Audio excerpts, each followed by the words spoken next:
Here we go. We are live.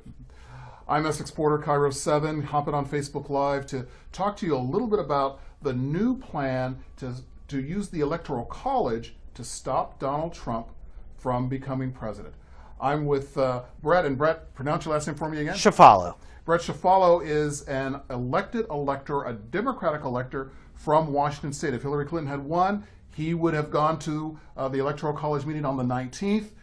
May not have decided to vote for Hillary Clinton, but that's all out the window now. Now you have a new plan because you're so concerned about Donald Trump. I am, but let me correct you on one thing super quickly. I will be voting on December 19th. The Democratic electors in every state that Hillary Clinton won They still go vote. So I will still be voting for the president, but at this point, it's much more about the Republican electors. Right. And what our plan at #MoralElectors is to encourage and support and educate Republican electors to support and vote for a more moderate Republican than Donald Trump, someone like a Mitt Romney. Although it's up to them at the end of the day who they vote for. We want to do this and get 37 of them to vote for someone else, so it will go to the House of Representatives. Under the Constitution, if nobody gets 270 electoral votes, the House of Representatives decide.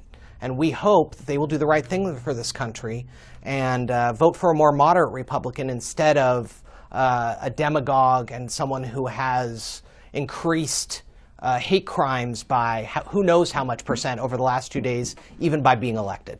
So to summarize this, you are trying to throw the election into the House of Representatives. I'm trying to encourage Republican electors to vote their conscience, and the result of that would be throwing it to the House of Representatives. And then what happens here in the House of Representatives? We all hear about this, but it's fairly complicated once it gets to the House of Representatives. And how does that somehow lead to Donald Trump not becoming president? It may not. But the way the actual process works under the Constitution is that they will be allowed to choose from the top 3 electoral vote getters. So in this case, with the example of Mitt Romney, it would be Donald Trump, Hillary Clinton, and Mitt Romney. Then each state delegation gets a vote. So for California, 53 of their congresspeople have to agree on what their vote is. And in Wyoming, only one of them, their one congressperson gets to make a vote. Whoever gets 26 state delegations to vote for them will become our next president. And that is exactly how it is designed under the Constitution. So if not Donald Trump, who? Well, that's at the end of the day, that is up to the Republican presidential electors. We've heard a couple of them already in the last 3 months say they can't vote for Donald Trump. They can't do it. They don't believe it's ethical or moral. So we believe that there's more that may not understand they have this right, and they may select a Mitt Romney. They might select John Kasich, and they may select another moderate Republican. But that would be a huge step in keeping this country together. We've seen what's happened over the last 2 days. Huge rise in hate crimes, people being accosted in the street, white supremacists being emboldened to come out into the open. This is the United States from 60, 70, 80 years ago. And I don't want to erase that progress we've made. Now, this is something you find really from looking under the hood of the Constitution. Absolutely. So explain more about how this was written into the Constitution, some of the rationale behind it. We've all been hearing about the famous musical Hamilton. Yeah. This is one of the things he promoted. Absolutely. So when it comes down to it, the Electoral College was designed for many reasons, one of them being to make sure small states had the ability to have their voices heard. At the end of the day, though, the part we're talking about is there's never been a popular vote codified under the Constitution for presidential election. It's only a tradition we have. And when you go out and punch that vote for Donald Trump, Hillary Clinton, Jill Stein, you're casting a vote for a slate of electors such as me. If you voted in Washington State for Hillary Clinton, you were voting for me and 11 other electors. And under the Constitution, the only people who get to choose the president are those 538 people. When it comes to Hamilton, Hamilton spoke a lot, or wrote a lot, in the Federalist Papers about the ability of this small group of people to have the knowledge and education and understand the ramifications of what was happening and make the correct decision for the American people. And some people may say it's undemocratic, and I don't necessarily disagree, but it's how our system was designed, and we can't just pick and choose on which parts we agree or disagree with. Hamilton believed that the Electoral College was a firewall to stop completely unqualified people from becoming president, as they might be able to do under a purely democratic system. So, and the Founding Fathers apparently were really quite suspicious of pure democracy. Yep. We talk about democracy and participation now, but they seem to have stuck in a lot of what you call firewalls. Yep. And in fact, they were very afraid of what was called the tyranny of the masses. They were afraid of a great charismatic leader who would sweep across the country and people would be enamored of, but who wouldn't necessarily be qualified for the power they would wield. We in moral electors believe that this is that exact situation. We find ourselves with a candidate who, at least I and the others believe, is unqualified for the presidency, and if Hamilton is to be believed and our Founding Fathers are to be believed and the Constitution is to be believed, it's our responsibility, our moral imperative to stop him from being president. We're getting some comments on our Facebook Live here, and I do encourage more of you to comment, civilly, of course, but I have 3 civil comments. I'm going to read them all here. One of them from Gina Akri, who says, Hillary conceded. How is this possible? We'll get to that question. Yeah. Brandon McMullen says, get over it. Get over it. Trump is the POTUS. Rob Hooper says, and then not quite so civil, we'll leave that part out, but Rob says, that is because Trump is not in office yet. You need to get lost. So, but, Hillary conceded. How is this possible? That is a great question. A lot of these comments, and I've been seeing them left and right over the last 48 hours, comes from a core misunderstanding of the Constitution, how the president is elected. Most people just assume that their vote counts for electing the president. And as much as I don't think it's a good thing, it doesn't. There are 538 people in this country who are responsible for electing the president. But your vote should count at least indirectly. It doesn't count directly. Yes, that is correct. Right. You can help choose who those 538 people are.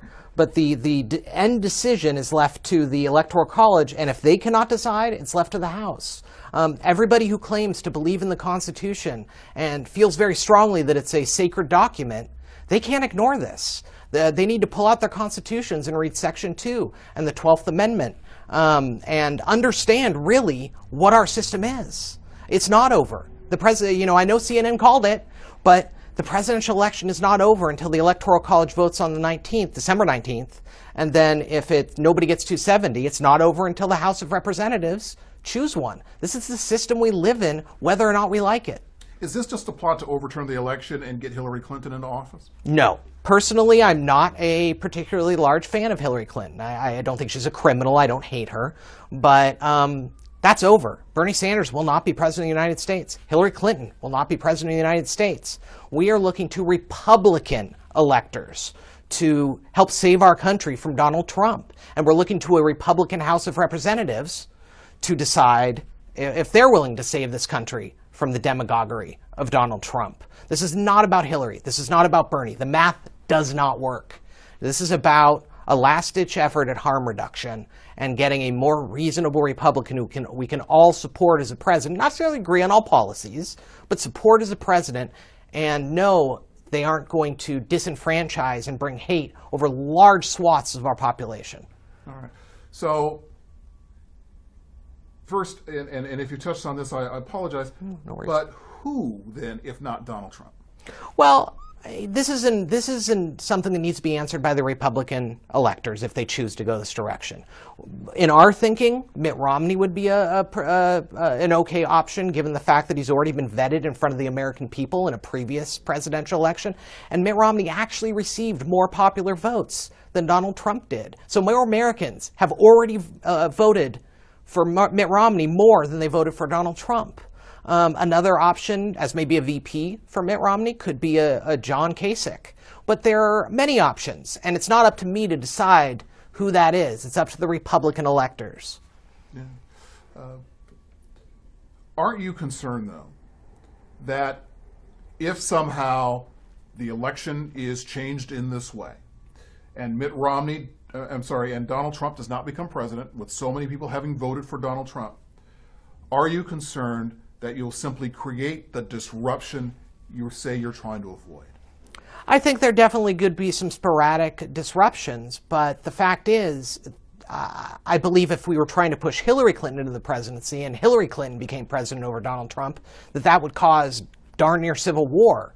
But we're not. We're talking about a candidate who policy-wise shares 75–80% of their policies with the person we're suggesting the Republican electors replace him with. So at the end of the day, there's not a lot of difference between the two, and we expect the only people who will be truly upset by this change to be the people that Donald Trump has allowed to come out of the woodwork and hiding: white supremacists, racists, the alt-right, and people who hate. And at the end of the day, I have no compassion for them or any level of upset that they might have. We're talking about replacing a Republican with a Republican through a completely legal, ethical way that's set out in the Constitution. And we're talking with Brett Ciafalo. No worries. And by the end of this Facebook Live, I'll pronounce it correctly. Talking with Brett Ciafalo. He is a Democratic elector from Washington State. He was not that high on Hillary Clinton. Might have decided, and might still decide not to select Hillary Clinton when the Electoral College meets here. But he's on a different mission today. He's on a mission he calls moral electors. He wants to prevent Donald Trump from getting the electoral votes needed to take office. Right now, he's just president-elect, right? The electors don't vote until December 19th. He wants to stop that, throw the election into the House, and give Republicans in the House a chance to choose someone beside Donald Trump. So